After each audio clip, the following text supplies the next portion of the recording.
नमस्कार, मैं मनीष सिंह आप सभी का साहित्य संसार यूट्यूब चैनल पर स्वागत करता हूं। आज मैं आपके सामने एक नया वीडियो लेकर के प्रस्तुत हूं जिसका नाम है समास। समास जो है सभी हिंदी प्रेमियों के लिए या हिंदी भाषा संबंधी जो प्रतियोगी परीक्षाएं हैं उनके लिए समास बहुत ही महत्वपूर्ण है। लगभग प्रतियोगी परीक्षाओं में जिसमें हिंदी भाषा से क्वेश्चन पूछे जाते हैं उनमें से 2 अंक का समास जरूर आता है। यही नहीं, हमारे जो यूपी बोर्ड के बच्चे हैं, जो सीबीएसई बोर्ड के बच्चे हैं या अन्य राज्यों के जो बच्चे हैं जो 10वीं 12वीं में पढ़ रहे हैं उनके सिलेबस में भी समास रखा गया है। इसके मद्देनजर रखते हुए आज मैं समास अध्याय लेकर के आपके सामने प्रस्तुत हूँ और मैं इस वीडियो में समास को इतनी अच्छी ढंग से बताने का प्रयास करूँगा जिससे समास आपको आसानी से समझ में आ सके। पहले हम चलते हैं समास का मतलब क्या होता है। तो समास जो है वह 2 शब्द से बना है, सम धन आस। तो सम का जो अर्थ होता है अच्छी तरह से परवसल। आस का अर्थ होता है बैठाना। अच्छी तरह से परवसल बैठाना, किसको बैठाना? शब्दों को। किसको? शब्दों को। यानी 2 शब्दों को पास पास बैठाना, अच्छी तरह से 2 शब्दों को पास पास बैठाना और उन दोनों शब्दों से एक नवीन शब्द, सार्थक शब्द का निर्माण करना समास कहलाएगा। समास का जो शाब्दिक अर्थ होता है, शाब्दिक जो अर्थ होगा वह होगा संक्षेप। संक्षेप। जैसे मैं कोई एक वाक्य लिखता हूँ, जैसे मैंने लिखा राजा का कुमार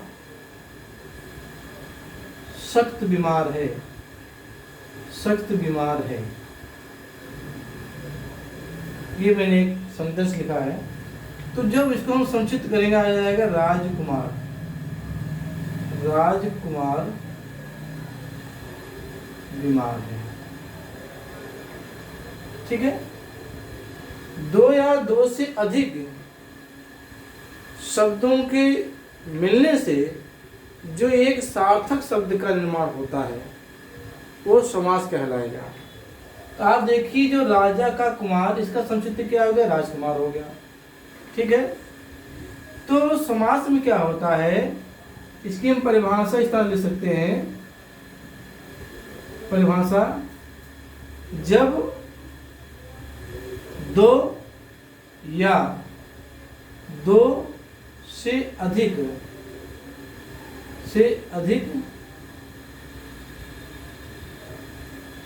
शब्दों का मेल होने से जो सार्थक शब्द का निर्माण होता है, तो यह प्रक्रिया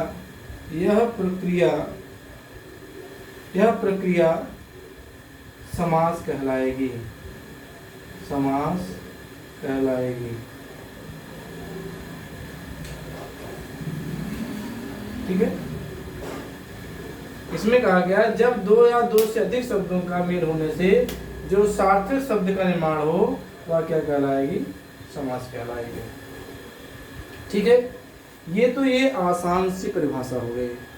लेकिन जब 2 या 2 से अधिक शब्दों का मेल हो लेकिन मेल होने से पहले उसकी जो विभक्ति चिन्ह है या उसके संयोजक जो पद हैं, जो प्रत्यय हैं, उनका लोप हो जाता है। जैसे आप देखिए, राजा का कुमार सख्त बीमार है, ये जो का है ये जो है संबंध बता रहा है। क्या है? संबंध बता रहा है, कारक में आएगा ये कारक। जब मैं कारक आपको पढ़ाऊंगा, एक नया चैप्टर लेकर आऊंगा कारक का, तो मैं बताऊंगा। तो यहाँ पर जो है कुमार का राजा का संबंध बताया जा रहा है। ये क, ये जो का है ये कारक है, संबंध कारक है। कौन सा कारक? संबंध। का, की, के, रा, री, रे। ठीक है। तो कुमार का संबंध किससे होता है? राजा का, यानी कुमार जो है राजा का बेटा है। ठीक है। तो जब ये दो या दो से अधिक शब्द, देखिए 1 2 3 शब्द हैं, से अधिक शब्द मिलकर के जब एक शब्द का निर्माण करते हैं, और उस शब्द का निर्माण करने में जो कारक चिन्ह है और जो प्रत्यय है उनका जब लोप हो जाता है, तो वहां पर जो है जो शब्द का निर्माण होता है वो क्या कहलाएगा? समास कहलाएगा। समझ गए? एक आसान सी परिभाषा है। जब दो या दो से अधिक शब्दों, देखिए जब दो या दो से अधिक शब्दों का मेल होने से जो सार्थक शब्द का निर्माण होता है, तो यह प्रक्रिया जो है समास कहलाएगी। आसान भाषा में मैं फिर आपको समझाने की कोशिश करता हूँ। समास जो है, समास का जो शाब्दिक अर्थ होता है संक्षेप। समास दो शब्दों के योग से बना हुआ है, सम धन आस। सम का जो अर्थ निकलता है अच्छी तरह से परपसर। आस मतलब बैठाना। किसको बैठाना? शब्दों को। शब्दों को आपस में अच्छी तरह से बैठाना क्या समास है। तो मैंने एक उदाहरण दिया, जैसे मैंने लिखा राजा का कुमार सख्त बीमार, एक सेंटेंस दिया मैंने। तो जब हम इसे संक्षेप में करेंगे, राजा का कुमार कर मैंने कर दिया राजकुमार, एक शब्द बना दिया। ये जो राजकुमार बना, आप देख रहे हैं ना, ये जो राजकुमार बना, इसे हम कहेंगे समस्त पद। क्या बोलेंगे? समस्त पद। ठीक है। और इस समस्त पद को खोलना, इस समस्त पद को अलग अलग करना क्या कहलाएगा? आपका समास विग्रह कहलाएगा। समास विग्रह। ठीक है। दो शब्दों के योग से या दो अधिक शब्दों से जो नवीन शब्द बनता है उसे कहेंगे हम समस्त पद, और समस्त पद को अलग अलग करना समास विग्रह कहलाएगा। ठीक है। हम एक उदाहरण से और समझते हैं कि इससे आसान आपको समझाने का हम प्रयास करते हैं।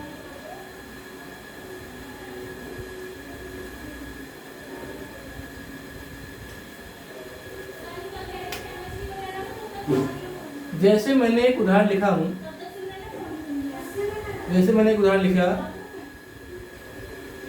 गंगा का जल।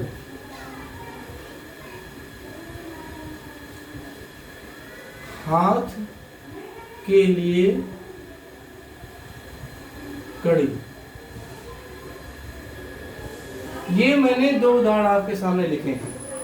एक लिखा गंगा का जल, ये जब बन जाएगा हो जाएगा गंगा जल। गंगा जल। हाथ के लिए कड़ी, हथकड़ी, हथकड़ी। ठीक। अब मैं बताना चाहता हूं कि समास की परिभाषा क्या थी? दो या दो से अधिक शब्द परस्पर मिल करके जब एक सार्थक शब्द का निर्माण करेंगे, ये जो प्रक्रिया विधि है ये समास कहलाएगी। ये देखिए दो या दो से अधिक शब्द नहीं, ये एक शब्द है, 2 3 4 शब्द है ना, ये सब मिला करके जो एक नया शब्द क्या बना है? हथकड़ी। गंगा का जल, 1 2 3, इसमें कितने शब्द हैं? 3 हैं। एक शब्द क्या बना है? गंगा जल। समझ गए? ये जो गंगा जल बना, इसे हम कहेंगे इसको गंगा जल को, और इसको कहेंगे समस्त पद। समस्त पद या सामासिक पद। समस्त पद किसे कहेंगे?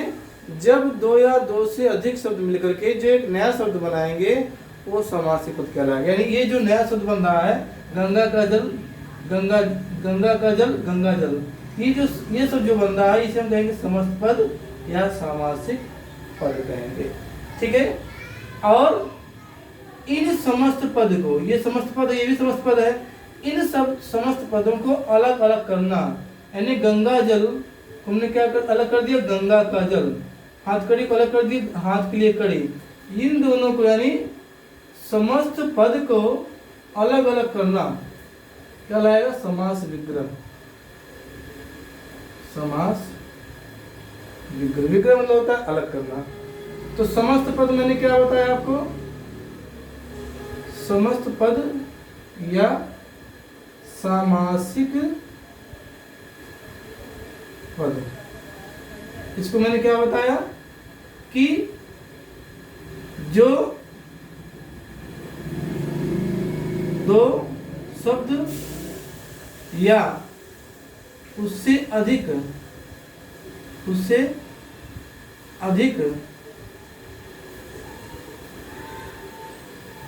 शब्द मिलकर जो नया शब्द बनाएंगे, नया शब्द बनेगा, नया शब्द बनेगा, वह समस्त पद कहलाएगा। समस्त पद या सामासिक पद कहलाएगा, सामासिक पद कहलाएगा। जैसे आपका गंगा जल, हथकड़ी, ये दोनों क्या है, सामासिक सब पद है या समस्त पद है। अब समास विग्रह क्या होता है, समास विग्रह किसे कहेंगे, समास विग्रह, समास विग्रह कहेंगे उसे समस्त पद को अलग अलग करना, अलग अलग करना समास विग्रह होगा।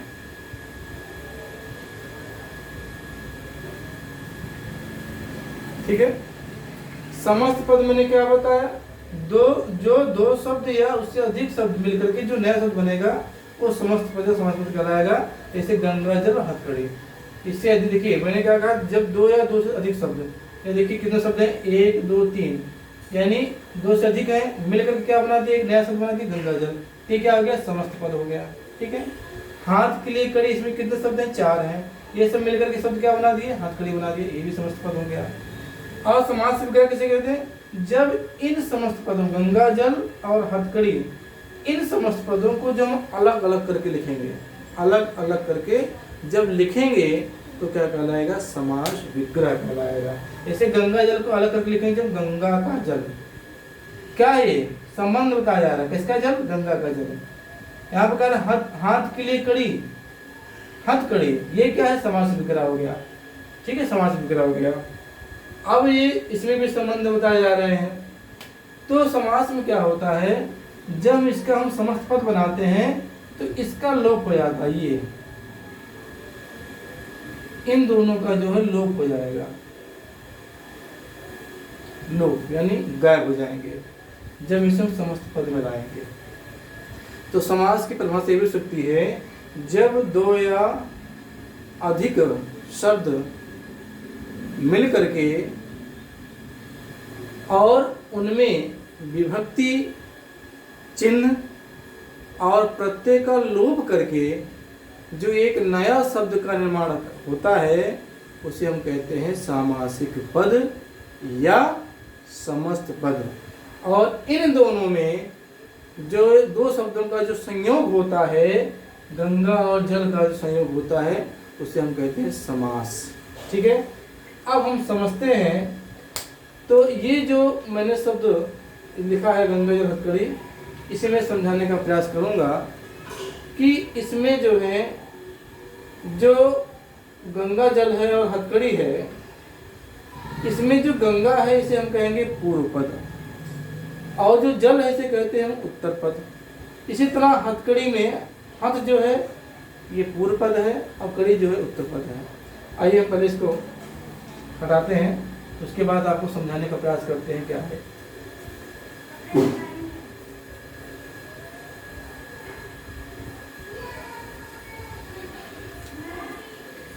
ये आपका जो गंगा है और हथ है, ये दोनों जो है आपके पूर्व पद है। पूर्व मतलब पहले, यानी जो दो या दो से अधिक शब्द मिलकर के जो एक नया शब्द बनाएंगे, उन शब्द में जब बन जाएगा, उसमें दोनों में जो शब्द होगा, जो पहला शब्द होगा उसे हम कहेंगे पूर्व पद, और इसे कहेंगे हम उत्तर पद। ठीक है, गंगा और हथ ये पूर्व पद में आएंगे, जल और कड़ी जो है उत्तर पद में आएंगे। ठीक है, तो ये आपका अब पूर्व पद किसे कहते हैं? जैसे कि मैंने बताया कि जब शब्द स्वतंत्र रहते हैं, शब्दकोश का हिस्सा रहते हैं, ठीक है, लेकिन जब एक शब्द दूसरे शब्द से मिल जाता है तो पद हो जाता है। या जब कोई शब्द किसी वाक्य में जुड़ करके वाक्य को पूरा करता है, यानी अर्थवान बनाता है, तो हाँ वो पद कहलाएगा, शब्द नहीं कहलाएगा, पद हो जाएगा। फिर जब शब्द स्वतंत्र रहेगा, जैसे कमल है स्वतंत्र है, ठीक है। अब ये कह दिया जाए कि भगवान श्री राम के चरण कमल के समान है, तो क्या कमल जो वहाँ पर क्या है, पद हो जाएगा फिर। तो जब तक शब्द अलग रहेगा तो स्वतंत्र रहता है, जब वह शब्द किसी वाक्य में जुड़ करके वाक्य को पूर्णता प्रदान करता है या अर्थवान बताता है, तो वो पद बन जाता है शब्द। ओके, ठीक है। अब मैं यहाँ पर ये जो गंगा जल जो हथकड़ी है, इसमें पूर्व पद और उत्तर पद बताने का मेरा औचित्य इसलिए है कि इसी के आधार पर ये समास का भेद है, इन दोनों के आधार पे है। पूर्व पद और उत्तर पद के भेद के आधार पर समास का भेद माना जाता है। तो इस तरह से पूर्व पद और उत्तर पद किसे कहेंगे? तो पूर्व पद जो समस्त पद, जो सामासिक पद होता है, उसका पहले का जो शब्द है उसे पूर्व पद कहेंगे, और उसका जो दूसरा शब्द है उसे उत्तर पद कहेंगे। जिस तरह गंगा जल में गंगा पूर्व पद है, जल उत्तर पद है। हथकड़ी में हथ जो है पूर्व पद है और कड़ी जो उत्तर पद है। ठीक है। अब दूसरी बात कि जिस पद पर अर्थ का मुख्य बल पड़ता है वो प्रधान पद कहलाता है या मुख्य पद कहलाता है। देखिए, जिस पद पर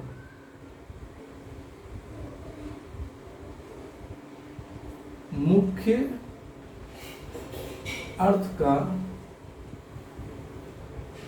बल पड़े वह प्रधान पद होगा।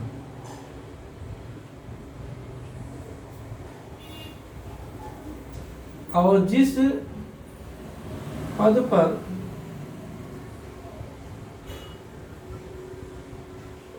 मुख्य अर्थ का बल ना पड़े वह गौण या अप्रधान पद कहलाएगा। ठीक है। जो सामासिक जो समस्त पद बनते हैं दो शब्दों को मिला करके,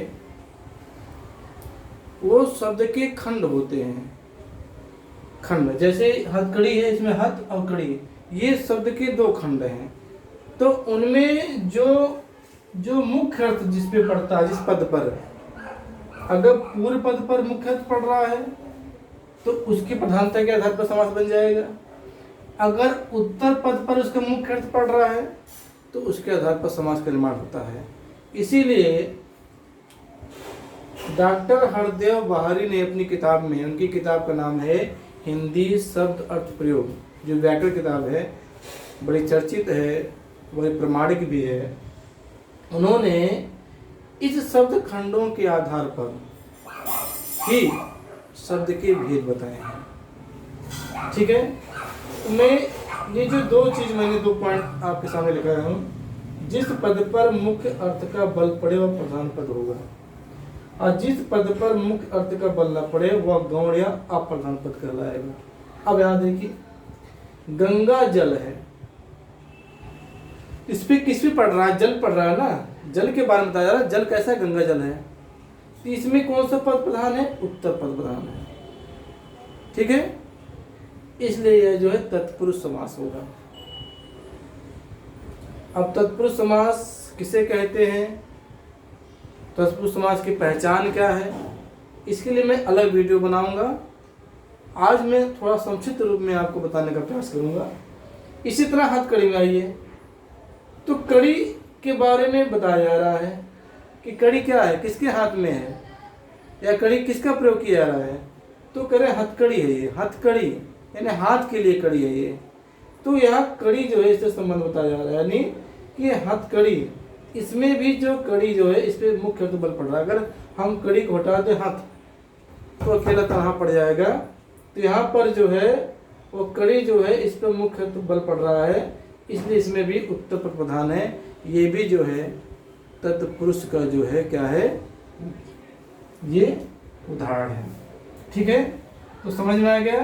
तो जो मुख्य अर्थ का बल पड़ेगा वो प्रधान पद कहलाएगा, और जिस पर नहीं पड़ेगा वो गौण या अप्रधान पद कहलाएगा। ठीक है,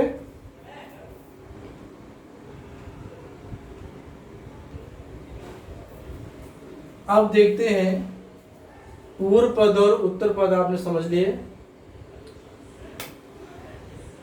अब मैंने बताया कि जिस पद पर मुख्य अर्थ का बल पड़ेगा वो जो है प्रधान पद कहलाएगा, जिस पे बल नहीं पड़ेगा मुख्य अर्थ का वो अप्रधान या गौण पद कहलाएगा। ठीक है, इसके आधार पर जो है हम समास के 4 भेद कर सकते हैं। समास के मुख्यतः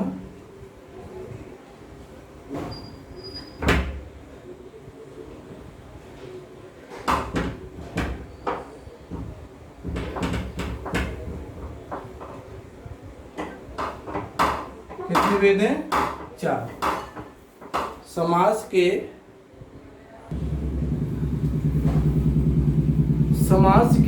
मुख्य रूप से 4 भेद हैं, लेकिन मैंने अक्सर लोगों को वीडियो बनाते समय देखा है YouTube पे या कहीं कहीं पढ़ा भी है, तो समास के 6 भेद बताते हैं। लेकिन मैं कहना चाहूँगा जो समास के जो 6 भेद हैं वह जो है तत्पुरुष समास के जो 2 भेद हैं उनको लेकर के वो 6 भेद बताते हैं। लेकिन आपको ये ध्यान रखना है कि जो मुख्य भेद होते 4 ही होते हैं, और ये जो समास के जो भेद का जो निर्धारण किया गया है ये पूर्व पद और उत्तर पद की प्रधानता के आधार पर किया गया है। इसलिए जब भी कभी प्रतियोगी परीक्षाओं में या जब भी कोई आपसे पूछता है कि समास के कितने भेद हैं तो आप बताएंगे 4 भेद हैं। मैं इसलिए कह रहा हूँ कि जो भी प्रतिष्ठित हिंदी व्याकरण किताबें हैं, चाहे डॉक्टर हरदेव बाहरी उनकी जो व्याकरण किताब है हिंदी शब्द अर्थ प्रयोग, उस किताबें में उन्होंने समास के 4 भेद माने हैं।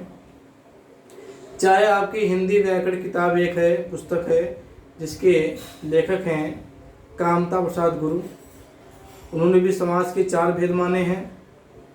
और एक लेखक और हैं डॉक्टर वासुदेव नंदन प्रसाद, जिनकी एक पुस्तक है व्याकरण की आधुनिक हिंदी व्याकरण रचना। इन तीनों महान विभूतियों ने, महान व्याकरणाचार्य ने समास के 4 भेद बताए हैं। इसलिए मैं उन्हीं का अनुसरण करते हुए मैं भी आपको समास के 4 भेद बता रहा हूँ मुख्य रूप से। हालांकि इसके भेद के भेद हैं लेकिन उसको काउंट नहीं किया जाता है, जो मुख्य रूप से होता है उसे हम गिनते हैं। इससे मैंने आपको संधि में बताया था कि संधि में 3 भेद बताए थे आपको, स्वर संधि, व्यंजन संधि, विसर्ग संधि। अब मैं स्वर संधि के 5 भेद बताए, अगर मैं फिर उसको गिन लूँ तो हिसाब से जो है 8 भेद हो जाएंगे, तो ये गलत होगा। इसलिए जो समास है वह जो है मुख्य रूप से 4 भेद होते हैं। मैंने तीनों विद्वानों का नाम आपको बता दें। अगर आपको डाउट हो तो इनकी 3 किताब आप देख सकते हैं, मार्केट में उपलब्ध हैं और आपको शक दूर हो जाएगा। इसलिए मैं आपसे कई बार कह चुका हूं कि मैं जो वीडियो बनाता हूं, पहले उस वीडियो बनाने से पहले जिस अध्याय या टॉपिक को चुनता हूं, पहले मैं उसे बारीकी से समझता हूं, तब जाकर के आपके लिए वीडियो बनाता हूं, जिससे कोई मुझसे कोई गलती ना हो जाए, चूक ना हो जाए, ऐसी कुछ समझ रहती है।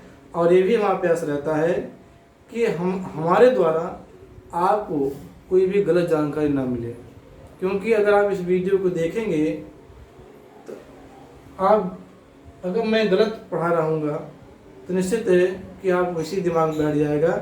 इसलिए मेरा कोशिश ये रहती है कि जो भी पढ़ाया जाए वो सही पढ़ाया जाए, कि लिए सच्चा ज्ञान बहुत ज़रूरी होता है। आजकल मार्केट में बहुत सारी किताबें उपलब्ध हैं जिसमें बहुत सारी विसंगतियाँ होती हैं, गलतियाँ होती हैं। जो हमारे प्रतियोगी बच्चे हैं और हमारे जो एकेडमिक बच्चे हैं जो अभी पढ़ रहे हैं 9th 10th 11th 12th में जो बच्चे पढ़ रहे हैं, वो दिग्भ्रमित हो जाते हैं और एक प्रकार से उलझन से महसूस करते हैं। इसलिए मेरा प्रयास रहता है कि जो चीज़ बताया जाए एकदम सही और अच्छे तरीके से बताया जाए, सरल तरीके से बताया जाए, जिससे आपको आसानी से समझ में आ सके। आइए हम देखते हैं समास की जो 4 भेद हैं। पहला जो है अव्ययी भाव समास, अव्ययी भाव समास, ठीक है। दूसरा है आपका तत्पुरुष समास, तत्पुरुष समास। तीसरा है आपका द्वंद्व समास,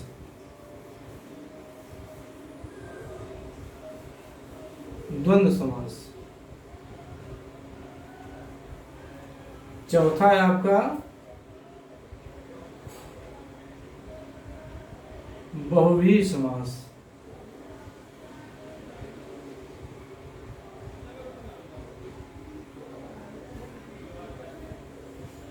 ठीक है। ये जो है 4 भेद जो है समास के मुख्य रूप से हैं। और कुछ लोग जो बताते, मैं जो आप कह रहा था, कुछ लोग जो 6 भेद बताते हैं, तो जो 6 भेद बताते हैं तत्पुरुष के जो 2 भेद हैं उनको लेकर बताते हैं। तत्पुरुष समास के जो 2 भेद हैं मुख्य रूप से, एक है द्विगु समास और दूसरा है कर्मधारय समास।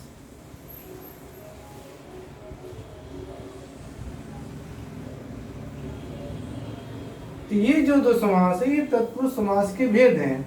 इसलिए हम मुख्य रूप से इसे नहीं कह सकते, मुख्य रूप से तो हम ये 4 ही कह सकते हैं ना। तो मैं आपको इन चारों के समास के बारे में संक्षेप में बताऊंगा और मैं विस्तृत रूप से इन चारों समास के मैं अलग वीडियो बनाऊंगा। यानी अव्ययी भाव समास के अलग वीडियो बनाऊंगा, तत्पुरुष समास के, द्वंद्व समास के, बहुव्रीहि समास के, यानी मैं चारों समास के 4 वीडियो बनाऊंगा और अच्छी तरह से उसकी परिभाषा और जितने उदाहरण अधिक से अधिक हो सकें, चाहे अव्ययी भाव समास का हो, चाहे तत्पुरुष समास का हो, चाहे द्वंद्व समास का हो, चाहे बहुव्रीहि समास का हो, इन सब के अधिक से अधिक उदाहरण मैं वीडियो में लाने का प्रयास करूंगा, जिससे जब भी आप कोई प्रतियोगी परीक्षा देने जाएं, अगर आप मेरे वीडियो को देखें और इन समास के उदाहरणों को देखें तो निश्चित है इन उदाहरणों से उसमें आपकी मुलाकात आपकी परीक्षाओं में जरूर हो जाए, ऐसी मेरी अभिलाषा है। और मैं पूरा प्रयास ये करूँगा कि आपकी जो प्रतियोगी परीक्षाएं हो चुकी हैं, चाहे टीजीटी हो, पीजीटी हो, पुलिस इंस्पेक्टर हो, वन रक्षक हो या टेट का हो, जो भी एग्जाम हुए हैं, मैं कोशिश करूँगा कि इन चारों समासों में वो सब उदाहरण लाने का प्रयास करूँगा कि अगर आप इस वीडियो को देख लें तो समास को पढ़ने के लिए कहीं आपको अन्यत्र देखना ना पड़े, चाहे वीडियो चाहे पुस्तक। मैं प्रयास करूंगा कि जो चारों समास हैं इन समास के एक अलग अलग जो मैं वीडियो लेकर आऊँगा और उसको विधिवत तरीके समझा करके, और जितने उदाहरण हो सके जो परीक्षाओं में अधिकतर पूछे जाते हैं, अधिकांशतः यानी कोशिश करूंगा कि 100% या 90% लाने की कोशिश करूंगा कि उदाहरण जो आपको उसमें समझाए जाए। ठीक है, तो अब समझते हैं अविभाव समास। अविभाव समास में क्या होता है, इसका जो पूर्व पद प्रधान होता है। पूर्व पद मैंने समझा दिया ना, पूर्व पद उत्तर पद क्या है। जैसे गंगा जल में गंगा पूर्व पद है, जल उत्तर पद है। हथकड़ी में हाथ पूर्व पद है, कड़ी उत्तर पद है। तो अविभाव समास में जिसके पूर्व पद प्रधान होता है और उत्तर पद अप्रधान होता है उसे हम कहते हैं अविभाव समास, या जिसका पूर्व पद अवयव हो। अवयव किसे कहते हैं?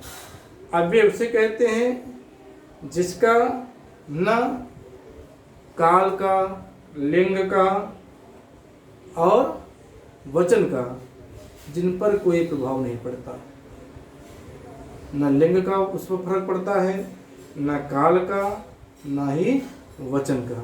इन तीनों पर अवयव पे कोई फर्क नहीं पड़ता है, अवयव वैसे के वैसे रहते हैं। तो अविभाव समास में क्या होता है, जिसका पूर्व पद प्रधान होता है वो अविभाव समास कहलाएगा। तत्पुरुष समास क्या होता है, जिसका उत्तर पद प्रधान होता है। ठीक है, उत्तर पद प्रधान होता है उसे तत्पुरुष समास कहते हैं। द्वंद्व समास क्या होता है, जिसके दोनों पद प्रधान होते हैं। दोनों पद, जैसे कोई शब्द है माता पिता, ये दोनों शब्द प्रधान हैं, क्योंकि अगर दोनों एक दूसरे के पूरक हैं तो हमेशा ध्यान रखिए जो द्वंद्व समास की जो पहचान होती है, मैं हल्का सा आपको बताने की कोशिश कर रहा हूँ, हालांकि इसकी एक अलग से वीडियो आपके सामने मैं प्रस्तुत करूंगा आने वाले समय में। तो द्वंद्व समास में क्या होता है, जो शब्द आते हैं दूसरे के पूरक होते हैं या तो विलोम होते हैं, जैसे माता पिता, भाई बहन। ठीक है, और विलोम उससे लाभ हानि, जय पराजय। तो इस तरह के जो शब्द होते हैं वो द्वंद्व समास की पहचान होती है। वह जो है उसके दोनों पद प्रधान होते हैं, यानी पूर्व पद भी प्रधान होता है और उत्तर पद प्रधान होता है। ठीक है, वो द्वंद्व समास होते हैं। द्वंद्व समास बड़ा सरल है, जब आगे बताऊंगा इस तरह से होता है। फिर बहुव्रीहि समास, आइए। बहुव्रीहि समास में ना ही पूर्व पद प्रधान होता है, ना ही उत्तर पद प्रधान होता है, बल्कि अन्य पद प्रधान होते हैं, वो बहुव्रीहि समास कहलाएगा। ठीक है, उसके बाद तत्पुरुष समास के दो भेद हैं, द्विगु समास, कर्मधारय समास। फिर तत्पुरुष समास के 6 भेद और हैं। कर्ता जो कारक हैं, कर्ता, कर्म, करण, संप्रदान, अपादान, ये सब। इसमें से कर्ता को छोड़ दीजिए, संबंध छोड़ दीजिए, तो 6 भेद हो गए आपके। 2 ये हो गए, एक नए तत्पुरुष समास है, एक पर्याय तत्पुरुष समास है। बहुत सारे भेद उपभेद हैं। जब तत्पुरुष समास समझाएंगे तो फिर आपको एक क्रम वाइज और आसान तरीके से आपको समझाने का प्रयास करेंगे। ठीक, तो अब ये बात क्लियर हो गई कि जो समास के जो भेद किए गए हैं वह पूर्व पद उत्तर पद की प्रधानता और अप्रधानता के आधार पर किए गए हैं। तो अविभाव समास में पूर्व पद प्रधान होता है, तत्पुरुष समास में उत्तर पद प्रधान होता है, द्वंद्व समास में दोनों पद प्रधान होते हैं, बहुव्रीहि समास में ना पूर्व पद प्रधान होता, ना ही उत्तर पद प्रधान होता है, बल्कि अन्य पद प्रधान होते हैं। ठीक है, तो आज मैं इस वीडियो में समास में आपको मैंने समास के शाब्दिक अर्थ बताए, शाब्दिक अर्थ का अर्थ संक्षेप। फिर मैंने आपको समास के शब्दों को तोड़ के बनाया, सम धन आस, यानी अच्छी तरह परअवसर।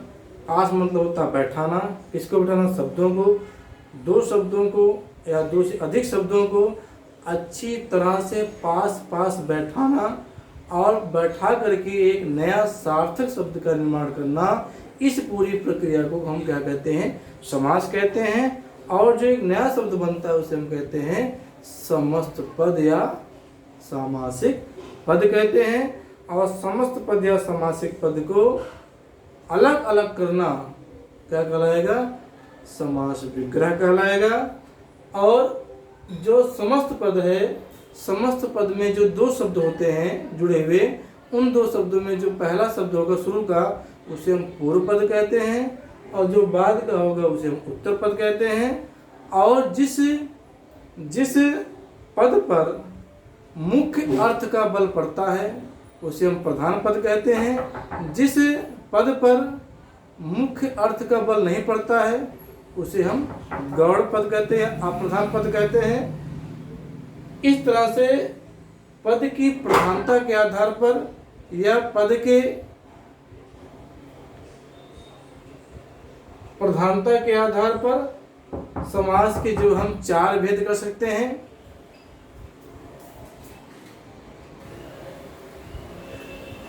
तो पदों की प्रधानता के आधार पर समास के भेद किए गए।